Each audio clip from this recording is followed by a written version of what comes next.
The following podcast may contain strong language. Listener discretion is advised.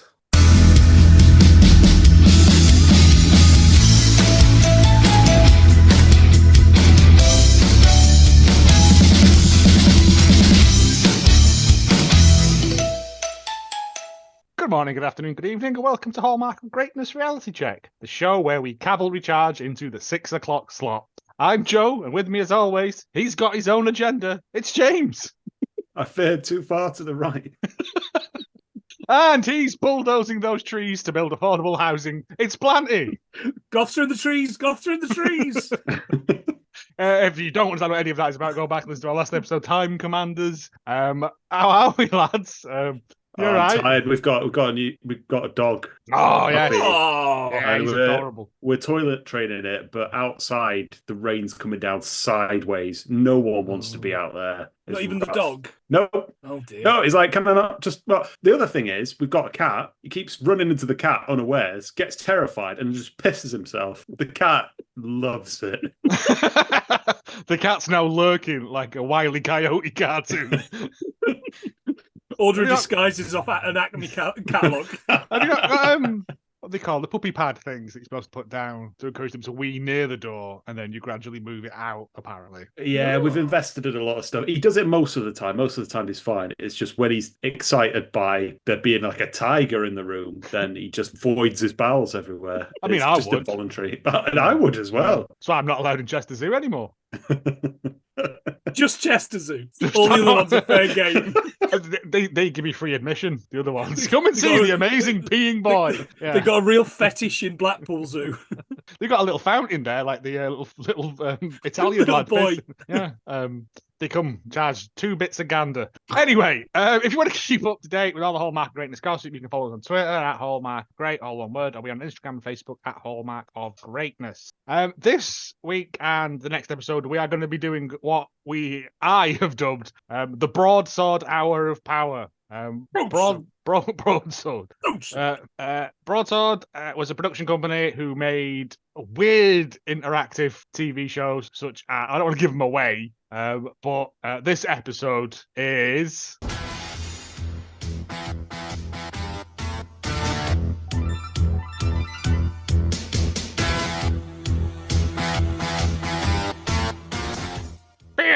Yeah, it sounds a bit like Money for Nothing, but this is... That's literally the first note I've got.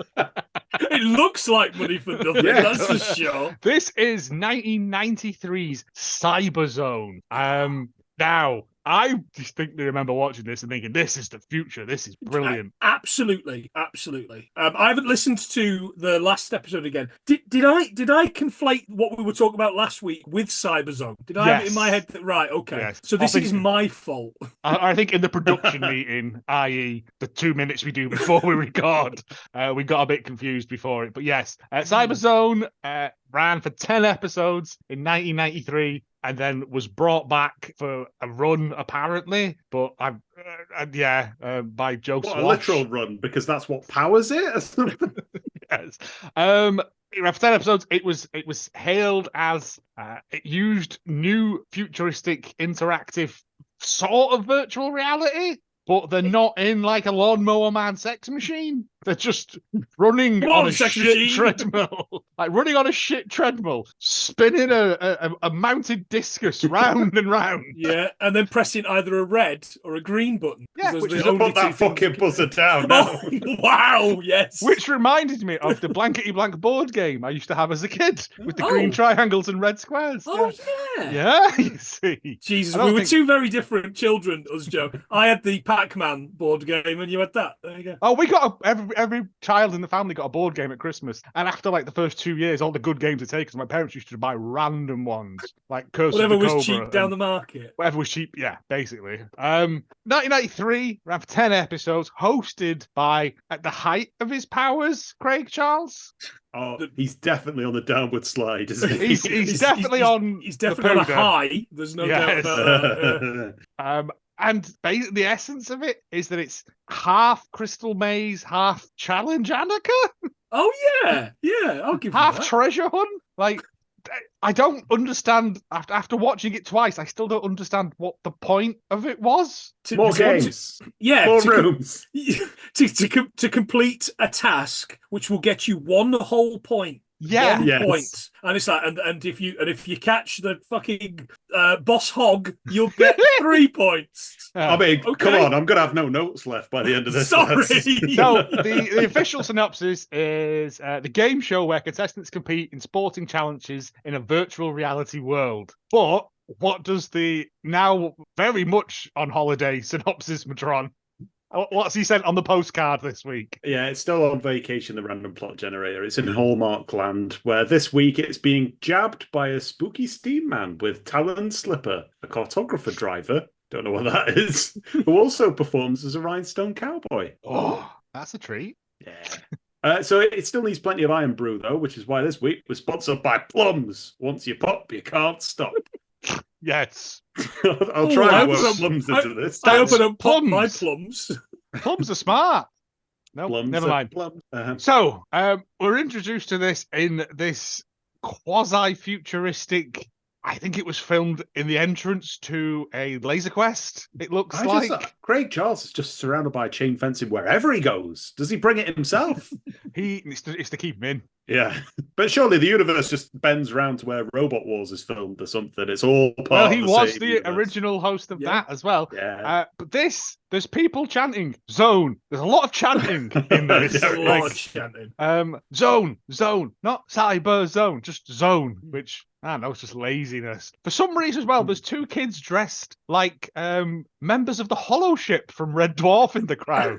yeah. This is the lads that are arseholes, quite blatantly arseholes, because they've got sunglasses on inside. You know, Yes. and only arseholes wear sunglasses. I think inside. this is kind of an early precursor to steampunk sort of people. A lot of them look like they've got a Sally James scrapbook, that sort of thing. Right. And Craig comes out and he's wearing a fringed suede jacket because 93, I guess. And we get the first of many, many awoogas. Oh, I was going to challenge you. How many awoogas do you think are in this episode? I I'll don't tell you know. at the end. Oh, okay. I'm going to guess. Have a guess. 23. Oh, Right. I don't think it's as many as that. I think it's like 12. Okay, Right. let's see if you're right at the end of the episode. But my little nugget of information about this, when I ever people say, no, John Fashanu invented awooga. He didn't. He appeared on an episode of Cyberzone and stole it. Yeah, Get the that's fuck right. out of my notes. Mate, this is the one awooga fact I know. Right? He can disown his gay brother, but he can steal someone else's catchphrase. You get out of my notes, Joe. In case you can't tell, there's not a lot in this episode again. We're introduced to what's he called? Hasp. Best. Thesp. And I Yeah. assume that's For some just reason. because they got an actor to play this role. Again, I was expecting it to be like reboot or like it was Reboot! I Wow! know. yeah. Wow. But no, it's just this guy sat there looking like the non-union love child Boss Hogg and the man from Del Monte. Sat in a little mock Tudor little 3D village as well. Yeah. It's just Oh, there. yeah. Well, there was three worlds they could play in. There was that one. There was one that was called New Coventry or something, I believe. It's based on Swindon, they said. Swindon, sorry. Well, that was and it, yeah. And then a future one. I imagine they were all the same. Just big Pretty square much. buildings with now and random blocks in the way. The Citadel, which is the first one that they go to, it looks like Riften in Skyrim. Yeah. It looks If like you- Riften made on Minecraft. doesn't If you, it? if you were playing it on an Atari 2600, like, and again, like this at the time was sort of cutting edge technology. From what I was reading, the entire thing was ran off like 12 484 computers. Oh, wow. Right. So that's genuinely impressive. Yeah. It's impressive for the time. Yeah, definitely. For the time, Actually, but- I thought the environments were fine. I had no problem with that. It's when we come to movement later on. Movement That's and actual point of the game. Because Yes. Well, yeah, you have to get points to get into. No, you have to get the rooms to get the games, to get the points to get into rooms, to get the points to get the games. first you get the Question money. Then you get the sugar. Yeah. But I still don't understand, because apparently Boss Hog is hiding in this. Sorry, Thesp. I can't call him Boss Hog. Played by a man called David Gout, who looks like like Lou Gehrig's disease was named after Lou Gehrig. This man invented gout. He's supposed to be hiding in there somewhere, and if they find him, they win. But yeah, and I know that if they find him, they would get 3 points. Fucking, is that good? How many points do you get for just existing? You get 1 for every thing that you do. Right, okay. And I think there's only like 4 different tasks you can do. We'll get to that when we get to the end, because I was like, okay. Have I pressed rewind on here? He says at some point, can you create me a Borg? Or can you create me a cyborg to Thesp? And he creates, quote unquote, this little cartoony man. And he goes, or Borg, as we cyber dudes like to call them. And my arse fell out a little bit. I've got to be honest, because I used to think this was one of the coolest things that I'd ever seen. Yeah. Having rewatched a lot of Bad Influence and stuff, this time was like the virtual reality is going to be the future of everything. Yeah. And it wasn't, because the technology doesn't hold. It's still a novelty now. But this isn't even virtual reality. It's watching it on a screen while you randomly paw at equipment like a cat. We're introduced to the teams, the male teams, who look like massage therapists. The Turquoise brothers, yeah. Running in, I've put, judging from the footwear, just running in from the British Empire. Yes. One of them is called something that sounds a bit like the C word. Is he called like Alistair Kant? And he keeps calling you're a Kant. You can't, Ellen. You can't. No, there's no need for that. He actually does seem to take a dislike to him as well. It's very odd. Craig Charles hates everyone in this. Oh no, he's really nice to the Swedish lady. To the Swedish, all right. Yeah. Fraser Scott and Stephen Cant, they're called. Yeah. No, Alan. And then their versus Louise Aiken Walker MBE and Christine Tina Forner, or possibly Turner. They get an intro video. Yeah, so these are just because I was waiting for these pencil necks to get an intro video as well. Yeah. But there's no. I'm Derek. I'm Steve, and we work in Games Workshop. Yeah. Called Warhammer now. We work at a Christmas pudding factory in Yeovil, and these two don't get anything. And then all of a sudden they bring the 2 women in, and one's a rally driver and an MBE, and the other one is the woman that tells her to turn 90 degrees. Turn 90 right, 90 right. Yes. Over and over again. So are they just putting useless fucking arseholes that he doesn't like up against superhumans? The concept of the show is, I've come to understand, is that members of the public would go up against quote unquote celebrities. So John Fashanu, I think John Barnes appears in one episode. Okay. And they would be against like a local Girl Guides troop or firemen or something. As John Barnes say, when you've done 90 grueling minutes in the Cyberzone or whatever it is, you need an isotonic sports drink. You've got to spin the wheel and run right into a wall. Louise Aiken Walker, MBE, she has appeared on A Question of Sport, and I think an episode of like Top Gear from 1990 or something. Okay. So she was clearly like doing the rounds. TV bits. She's very Scottish. She's very kind of Highland Scottish, kind of like. Weirdly, not as Scottish as more Scottish than Fraser Scott. Fraser Scott. On the other team. I thought that as well. I thought, all right, you Cockney wanker. Christine Tina Forner.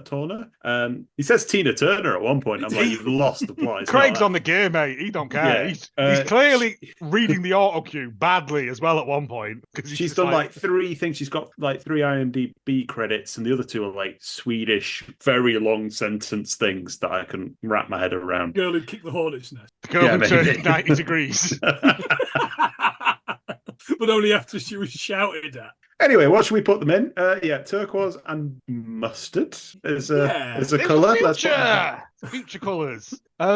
They get a little a good little fake tapping of a keyboard, and a bit of information drops down that says that she's got an MBE. When did you get that? Last week. Nothing mentioned about it anymore. What did you get that for? No, not running kids over. Yeah, just I don't know. Going 20 in a 20 zone. Motor boy exciting. Yeah, I don't. It's just the whole thing feels slapdash at this point. It was so awkward. There's a lot of like Red Dwarf rip-offs in this. There's like a thing at the side that he does this sort of tap, and then they're like a line down. That's his data bank, or as it's referred to later, a database. I don't think they settled on a name for it.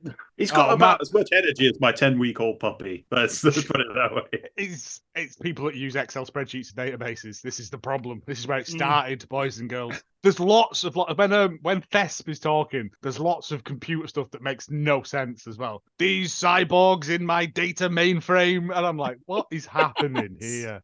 This is like I expect Doctor Doom to pop out at some point, pop his horn. The first game that Thesp tells us is going to take place in the Citadel, which is a town, but it's got sort of Elizabethan architecture, shall we say? Yeah. Doesn't scream Citadel to me, but okay. Build me a Borg. No. Yeah. You build me a Borg. The lady team have to travel from room to room, solving games to earn points while avoiding the boys who are trying to run them over in a car. Now, the thing here is, surely if you wanted somebody to run somebody over in a car, you'd get the NBA car driving woman, NBA. Yeah, you get her to do it. It doesn't make any sense to me. She can fly the helicopter later and she can fucking like it. Again, astonishing. You are going to have to talk me through what happens in the next one, because I have no idea what happened. And I'm fairly sure them lads kept going in the same room over and over again. When they're driving, I've got that as well. When they're driving, it looks like you know the NES Turtles game, which when you went out of the levels into the main street, and there was a car driving around the shredder top down. That car looked exactly the same thing. It was exactly the same car as this, except at no point did anyone ever drive the shredder-mobile into a fucking wall constantly. Well, that's the right. So, thing is, these women have to get in the rooms and do the games like a Crystal Maze, but in the future, while avoiding being run over or trapped in the room by them repeatedly smashing the car into the door. But the boys can't stop the car, otherwise Thesp will attack it with a thing that never really happened. Missile? Yeah, you always get threat of Thesp coming down. Yeah. At one point, I'm sure I saw like a drum and cymbals pass by, and I thought, is that him? I have no idea what that was about. It's just a mint julep flies by. But yeah, we get this build me a Borg, so they've got this avatar that they're supposed to be. Craig fancies it. Craig's like, that's the best one you've ever built. So did I. Mr. Film, what a delight. It's like a Catan tile shaped like hexagonal thing opens up on the floor, and this a portal to the cyber realm. Like the shoots a spring. It is. And then it just confidently marches on. It's just off then. And they all watch it. They'll fair play to them. They watch it like it's really there. Which, which is nice. We'll know more about that in another episode. Because I've got problems. It goes off. The women are running about. The two lads get put in a car in the back room, which Craig has to communicate them with a giant walkie-talkie. Yeah, like these Dom days, Jollies. they'd have like two presenters. Well, they wouldn't make this these days because nobody's got any ambition. But they'd have two presenters, one following the other one. But it's just him just shouting at everyone as all of this goes on. Just want to quickly point out that Thesp says this is the medieval period, the days when it was nasty, brutish, and short, which, as you'll all know, is a quote from Thomas Hobbes' philosophical tract, Leviathan. It's also Plant E's dating profile. He absolutely is. Absolutely. He is known as the Leviathan on there, isn't he? He said, find me the Kraken. 100 miles from his tip to his tail. He says, find the real me and stay alive. No one ever finds this dude. I don't think he's in there. I think it's a white herring. It's like a red herring, but he's so much the oil baron from fucking Simpsons. If he's not shooting his guns in the air, he's hard to find. The women go off and they go with 90 degrees, right? Jesus. This woman, right? One person is in essentially a travelator, but it's not because the floor doesn't move. So you have to sort of scuttle, like, to run. Like, they Basically, couldn't like Ready Player One, isn't it? The whole but thing shitter. is just Like, yeah, Oh, much like shitter. yeah. I think in later episodes they have like a kneeling down function. Oh, I bet they did. Well, yeah. It's no wonder it was cancelled. Um, Louise wasn't can't take Craig Charles seriously at all and just laughs at him whenever he tries to say anything constructive. And a Woogle alarm will sound. I've Oh, put yeah, question yeah. mark. You've got With a minute to go. you got 3 minutes to get as many points, to get more points, to get points. But Was it after really only 3 minutes? Jesus Christ! 3 it minutes, seemed like- 5 minutes? It felt longer, whatever it was. It felt like 20 minutes each. It could have bit. been 2 minutes, and it was like dog years, I think. Yeah. The virtual reality world that they're moving through reminds me really strongly of that Community episode where the Dean gets that virtual reality headset and everything is Jesus so wept. hard. Yes. Will you It's stop like- saying Jesus wept? It's like old RuneScape. It's bad. Yeah. They're running about. They go into a room. There's nothing in the room. The fucking tension is palpable. It's a fireplace that they can't manipulate in any way. Yeah. So that's Craig nice. Charles goes, "There's a fireplace." They go, "Great." And there's another door. Let's go through that. We're outside now. Well, that There's was a buggy fucking... spinning around wildly outside. No, let's not go there. There's Like an rocket in it. overworld map as well, which Yeah. we could obviously see in the studio, and I guess the woman, The Swedish woman navigator could can see. see it. But could they see it in the car? I wasn't Yes. sure if they could. Right, okay. They had a. I think like the a- navigator can see it. I think that's Yeah, because one the lad. point of the navigator. Yeah. The point of the navigator was nothing. It's not as good as Absolutely Flight of the Navigator. It is not as good as which is the next game. Yes. Well, yeah.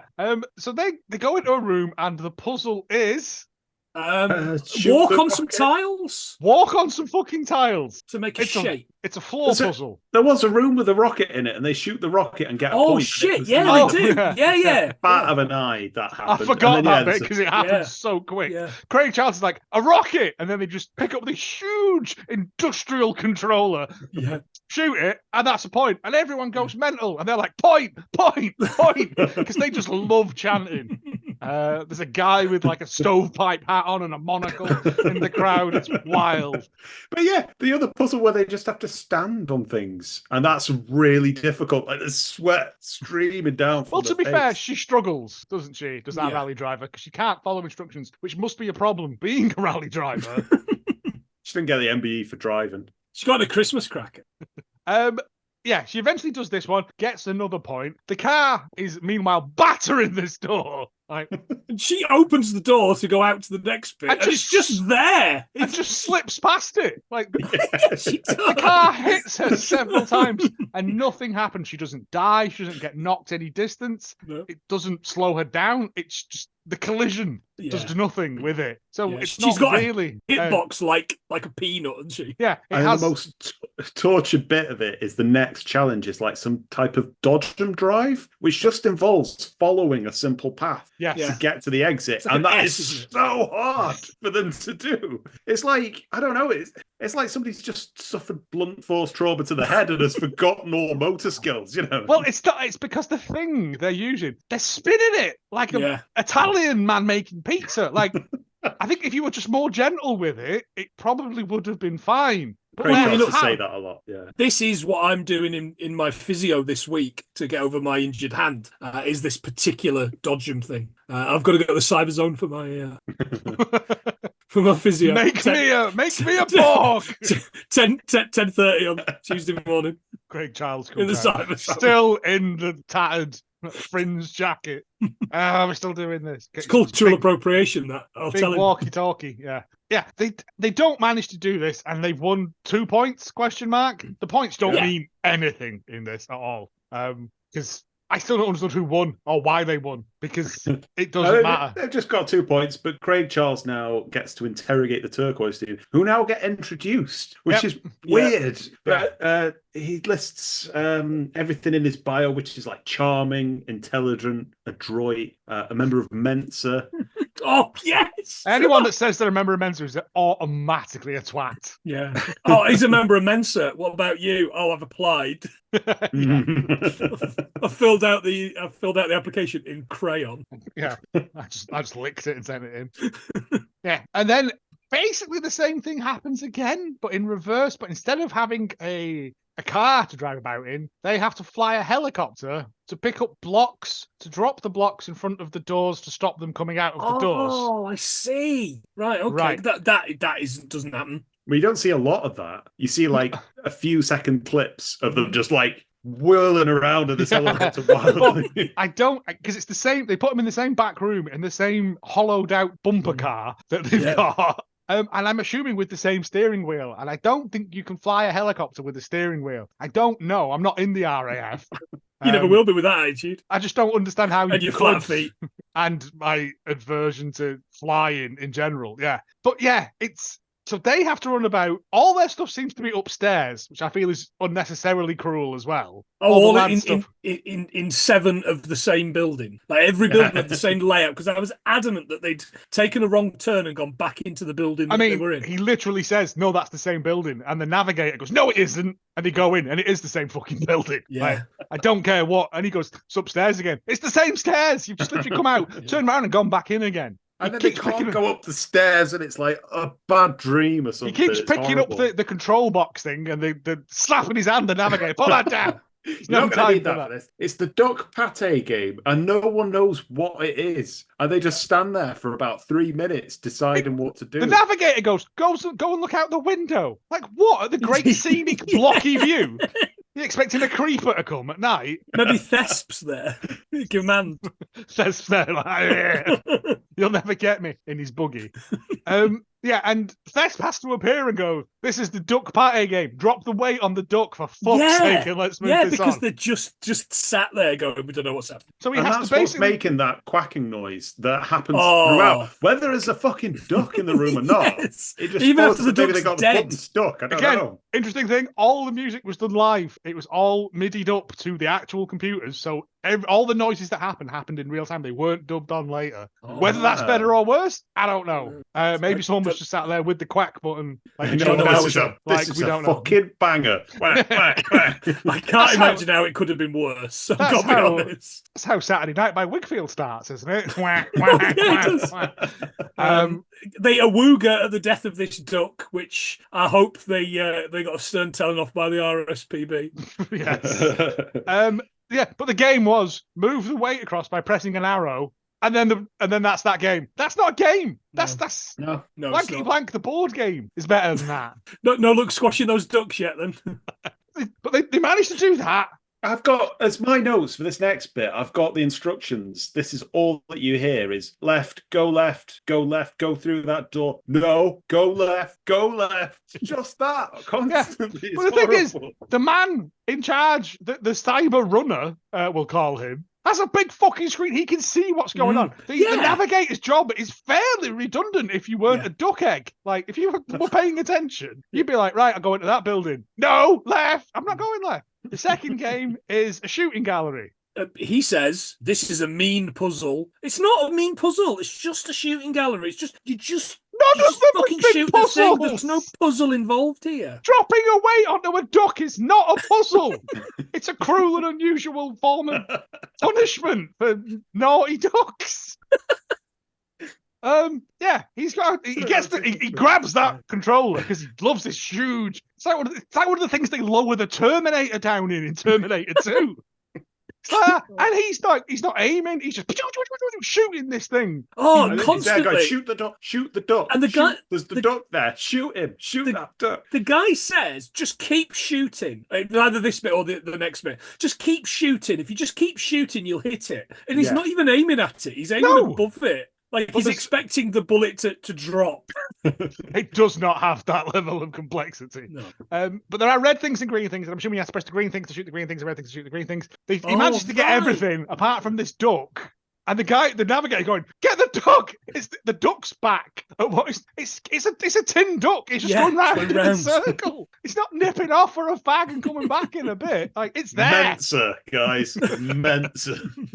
Remember, he's only applied to Mensa. Yeah, and they exit the room finally, and they nearly get beamed at the last possible moment by the yellow team that were waiting there, like I don't know, just with like a block outside. Well, they cut to Craig gets his big walkie-talkie out. He's like, "How are you doing with the helicopter?" And they're both like, "This is shit. Trying to steer a helicopter with the steering wheel is impossible, Craig. Sort it out." But also, the thing with the most maneuverability we've seen so little of, and like the little man, the little Borg just going around stumbling into furniture like I do on a Saturday night. That's what takes up the screen time. Yep. Yeah. That's that. The 1 minute Awooga goes off, they're stuck in a wall or running on the spot. Like they do. I think they get 2 points as well, don't they? Yeah, it's a 2-2 score. The yellow say, "We did try," and Craig Charles says, "You were very trying." It's like, ooh, yeah, that's a bit shit. He also has another really shit line. For some reason, I don't know where it was. When he talks about applying to Mensa, he says, "Yeah, well, I have applied to be Warren Beatty." What? I mean, obviously Warren Beatty's a top shagger. That's the joke. But like, what? But even in 1993, a program I'm assuming aimed for like 11 to 14-year-olds. Yeah, you'd have probably got. They're not going to know who Warren Beatty is. You got a Richard Gere, you know what I mean, or Tom Cruise. Do you know what I mean? But yeah, back then. Yeah. Also, not a job. You can't go to the job centre. I'd like to be Warren Beatty, please. Well, there's someone doing it, but should he wish to retire, you can take over the mantle like the Dread Pirate Robert. I just want money for nothing. Head-to-head round. Right. It's the third and final round. Because I thought there'd be something where they have to chase Boss Hogg around, one in the helicopter, one in the car. Yeah. Nope. Yeah, no. The last round, the third round, the head-to-head. It's more of the same. More of the same, except I they don't both know have what the environment was for this, apart from that it looks like a mausoleum. The last days of Pompeii or something? I'm not entirely sure. It was a futuristic arcade, I believe Boss Hogg referred to it as. Right. But not full of fun games. Games, I don't know. Full of the same shit you've already done. The same games that they've been playing. There's one new game, two new games, sorry. One of them is a boingy boingy room. Hey? Yeah, one of them's a test of strength thing, isn't Test it? of strength. Oh yeah, did they actually straight do that? into a room full of like floating footballs, and they shoot off all 4 balls. No laughs, please. Well, there's like a butterfly hunt in another room. Yeah, and all they do is shoot one butterfly, and that's it. It's the same as the rocket. Right? It's the same as the rocket. Oh, I must have blinked at that point and missed that bit because all I remember is the higher and lower, my dears. Oh yes. And Craig Charles does a Brucey impression. He does as well. A terrible one. Yeah, they got to play higher or lower again. Not a puzzle. No, none of these are puzzles. No, shooting 4 footballs is not a puzzle. There's a floor puzzle. I said another floor puzzle. Another floor puzzle. It's a different letter. Yeah, you have to spell out H for help. Yeah. Get me out of this format. Maybe if you spell the H out, the helicopter lands and you can fuck off. They go into another room where there's the boxcar thing again, but it's like tiny on a little table. I'm like, what is this? How are you supposed to get in that? No, you've got to control it with the controller. There's the duck shoot again. There's the test your weight, test your strength thing. And everyone's kind of going in the crowd at this. This is the most boring thing. Yeah. Well, also, I couldn't concentrate on any one thing that they were doing because there was 2 things happening at once. And and you're always between them. You know, if you're going to do it, put them side by side and just show us what's going on. We don't need to see them running on a treadmill or shouting at their mate. Do you know what I mean? Just give us, picture in picture. Them shouting at the bottom, and then a fat lad doing this. Right. Bring it back if you don't. Channel 5 will. But the thing is, the 1 minute Awooga goes off. After every game as well, Craig Charles yells Awooga as well, which makes me think I'm 23. It's a probably safe bet. I'm asking you to consider your answers at the end. I'll do it. And everyone's like, this woman's driving this tiny Dodgem, and she's so close, and the time is counting down. And I'm like, I couldn't care less about this at all. It has not gripped me at all. No, I remember manipulate this boxcar thing that is like kept plowing into the side of this thing. But you have 3 controls. You have left, right, and forward. Yeah. Right. Standard Crystal Maze Moon Buggy game. Yes. Yeah. Right. But that uses an actual 3-dimensional moon buggy with a controller that works and is some floating piece of shit. She manages just at the last second to score it. Oh, the excitement. The awooga is off the scale on the Beaufort scale of awoogas. And then Craig Charles goes, yeah, the women have won. Yeah. Like, that's it. And that's Like, it. And that's it. What do you want as a price? An awooga. Oh, yeah. A helicopter. A helicopter. I get to pick my own price now. Tess doesn't go, oh, you kids, I'll get you next week or anything. Just he fucks off down the buffet. Like, I don't understand. There's no anything. You don't win a prize. He gives you a Nintendo cartridge that's got a fucking 3D helicopter on it, question mark? You got to bring your own knobs to play that game. You just put a Dairy box on a kitchen roll. And that's it. Like, that was the show. I remember watching this going, I remember it being so much better. I remember them being like having to put blocks in places and do stuff. And this was just essentially go into a room and shoot a ball every fucking game. Yeah. Like, it reminded me of that early Wii game that was called like Funfair Madness. Or yes. Yeah, yeah. And it was just all the carny games. Carnival games, it was called. It sold a fuck ton. Yeah, because it was one of the early, and it was like a tenner, and your nan would buy it for you. Yeah. And it was all them carny games, like throw a hoop over a goal. It's just that you can't win because it's rigged so the carnies win it. We were beaten by the best boy. Small folk, tiny hands. Smell faintly of cabbage. Yeah. It was just that, but in a terribly, terribly controlled 3D environment. I got to the end of this. I felt so frustrated. You can tell. My face is got the same colour as my shirt. That's how angry I am. That's it. Craig Charles is just like, yeah, you've won. We'll see you next time in the Cyberzone. Yeah. Probably a wooga again. Man for nothing. You Cyberzone. Yeah. Like, let's run the zone. That was his catchphrase. Let's run the zone. Yeah. It doesn't make any sense. When they started every game, let's run the zone. That's what he said. Right. Yeah. Sure. You know, let's boot it up. It takes 5 minutes to get it warmed up, and then The best bit was if someone stopped for too long, all them pipes would appear, and a big 3D seesaw word, Craig Charles is great, would bounce across the screen. That didn't happen. But from audience members who were there, they said when it was actually happening, it was great, but the computers would crash constantly. Oh wow! Because they're using 484s. Like, no matter how many we string together, it's not going to be enough to run even this. Like, I admire the moxie of it, but it was just ahead of its time and shit. The key point. Have you got anything else, James, you wish to add? I've got facts. Leave my little facts jingle. All right, I don't operate without it. I'm unionised. All right. Plums.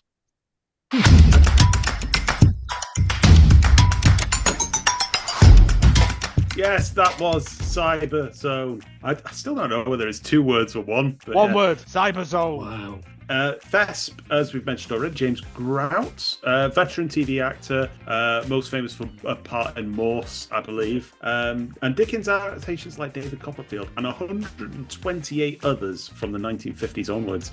He did appear in the occasional film, though, TV movies, mind, such as Codename Portcullis, 1969, which is... That sounds great. On board, 100%. It's about a deadly gas. That's all I know about it. Is it filmed in my house? Operation Portcullis sounds like one to trap nonsense.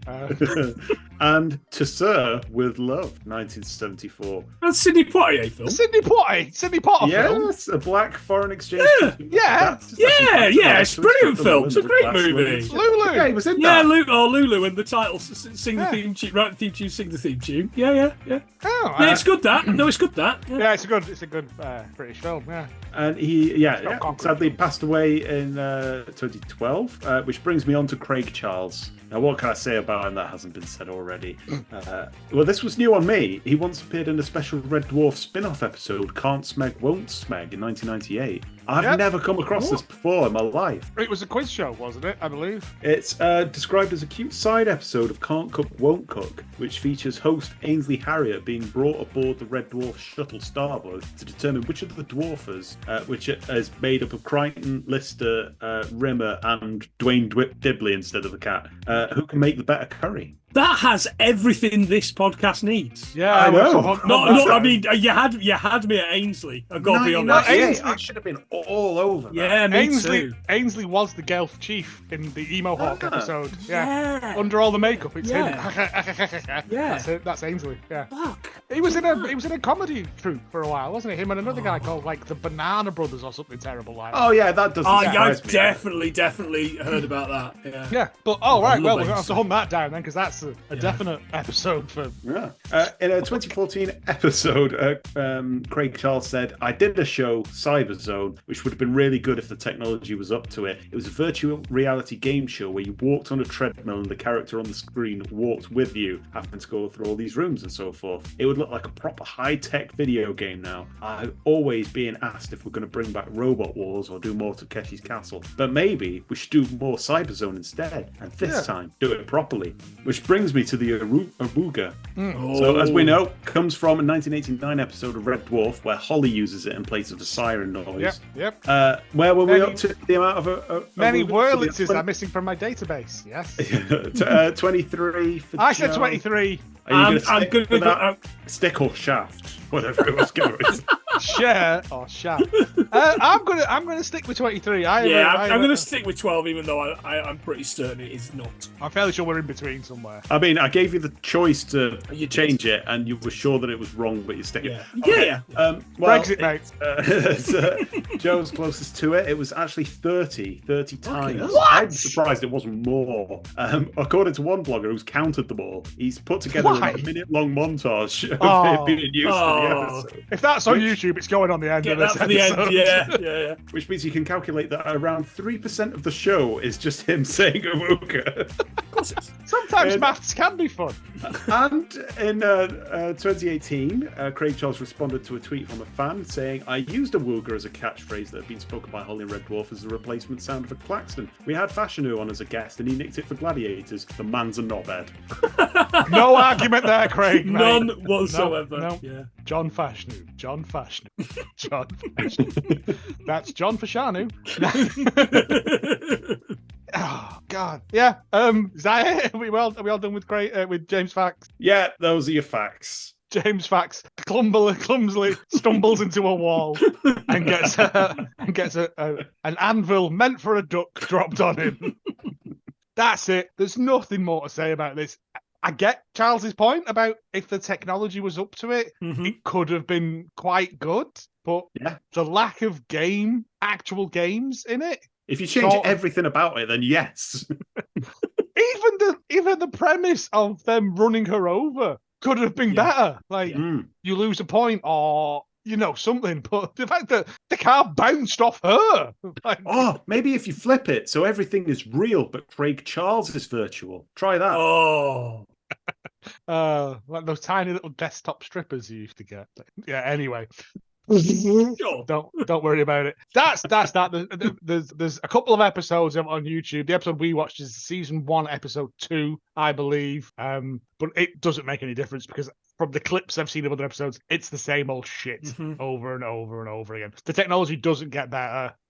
There's nothing more to say, really. I held this in a kind of warm place in my heart. And like everything, you should never go back and revisit it because it's invariably dog dirt. Yeah.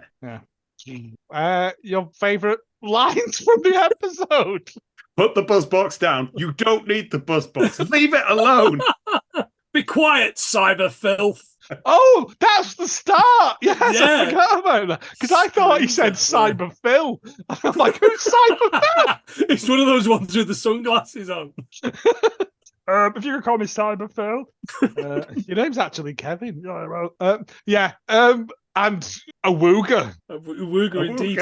I also quite liked you guys were kicking real cyber butt. You can't just put the word cyber in front of something and make Apparently it sound, you can. Make You it can sound for 10 whole sexy. episodes. You Well, can. yes. I think I once tweeted Chris Akabusi and said Awooga, and he went, "It's not me." You damn racist. It was an argument at work. And on that note, we shall bid you Awooga and good night. Say goodbye, boys and girls. Bye.